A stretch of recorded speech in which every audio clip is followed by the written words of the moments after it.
காலி பண்ணியிருக்காங்க. 20 ஆண்டுகளை நீங்க என்ன கண்டீங்க? நீங்க 20 ஆண்டுகளை என்ன பார்த்தீங்க? என்ன இந்த பாரத நாடு? நீ தாடி முடியுமா அசிங்கமா இருக்க? முடித்திருத்தகத்துக்குள்ள போற அவன் உன்னை அழகு வெட்டி அப்படி அனுப்புறான்.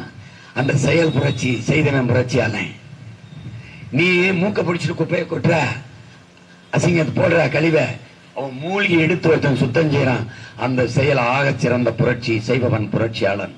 நீ வெறுங்காலோடு நடக்கிற, காலில் கல்லும் முள்ளும் குத்துது, சுடுது, என்ன செய்யறது தெரியல, செருப்பை தைத்து ஒருத்தன் தருகிறான். செருப்பை தைக்கிற செயல் புரட்சி செய்து தருபவன் புரட்சியாளன்.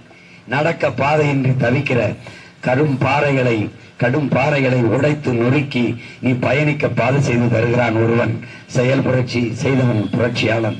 பசியோடு இருக்கிறாய், உணவின்றி தவிக்கிறாய், உயிர் வாழ துடிக்கிறாய், உழுது விதைச்சு விளைய வச்சு வெம்பாடு விட்டு ரத்தத்தை வேர்வையாச்சு விளைய வச்சு உனக்கு பசிக்கு உணவளிக்கிற உழவர் குடிமகன் ஒவ்வொருவனும் இந்த நாட்டில் மகத்தான புரட்சியாளன் தான். அன்பு தம்பி தங்கைகளை, அப்படி பார்த்தால் நாள்தோறும் நாம் எவ்வளவு புரட்சியாளர்களை கடந்து செல்கிறோம். இங்கே பாருங்கள், வெயிலிலே எனக்கு ஒரு தேவை இருக்குது, இந்த தேர்தலில் வெல்லணும், என் மக்களுக்கு நல்லது செய்யணும்னு. இந்த காவலர்களை பாருங்கள், எல்லா காலங்களிலும் வெயில நிற்பாங்க. மழையா வெயில நிக்கணும். ஒரு தலைவன் செத்தா நிக்கணும், அவன் பிறந்த நாள்னா நிக்கணும், அவன் கல்யாணம்னா நிக்கணும், அவன் வீட்டுக்கு காது ஊத்துனா நிக்கணும், எல்லாத்துக்கும் பாடுபடணும். நீ நல்லா ஆளுநர். இந்திய நாட்டில் பாதுகாப்பு நீதி வழங்கக்கூட நீதி அரசர்களுக்கு கூட ஏப்ரல் மே கோர்ட் 2 மாசம் லீவு அப்படின்னு இருக்கு. ஆனா காவல்துறைக்கு விடுமுறை இருக்கா? இல்ல. அப்படி கொளுத்துகிற பெண்ணி அடிமைத்தனம், பாலியல் வன்கொடுமை, மத போதை, இது ஏதும் இல்லாத ஒரு தூய தேசம் செய்வோம். அதை மக்கள் புரட்சியால் உறுதி செய்வோம் என்ற முழக்கத்தை முன்வைத்து உங்கள் பிள்ளைகள் முன்னிற்கிறோம். அரசியல் மாற்றம் சீமான், அது என்ன மாற்றம்? கட்சி அரசியல், தேர்தல் அரசியல் தான் அரை நூற்றாண்டுகளுக்கு மேலாக இங்க நடக்குது. மக்கள் அரசியலுக்கு மாற்றணும். அது எப்படி மாற்றுவாய்? தேர்தல் வரும்போது சிலிண்டருக்கு 200 ரூபாய் குறைந்தா அது தேர்தல் அரசியல், சரிதானே தம்பி? அப்புறம் போதைப் பொருள் வித்தவன், லாட்டரி வித்தவன் காசு வாங்கி கட்சி நடத்தினால் அது கட்சி அரசியல், கார்பரேட் அரசியல். புரியுதுன்னு நினைக்கிறேன் உங்களுக்கு நான் சொல்றது.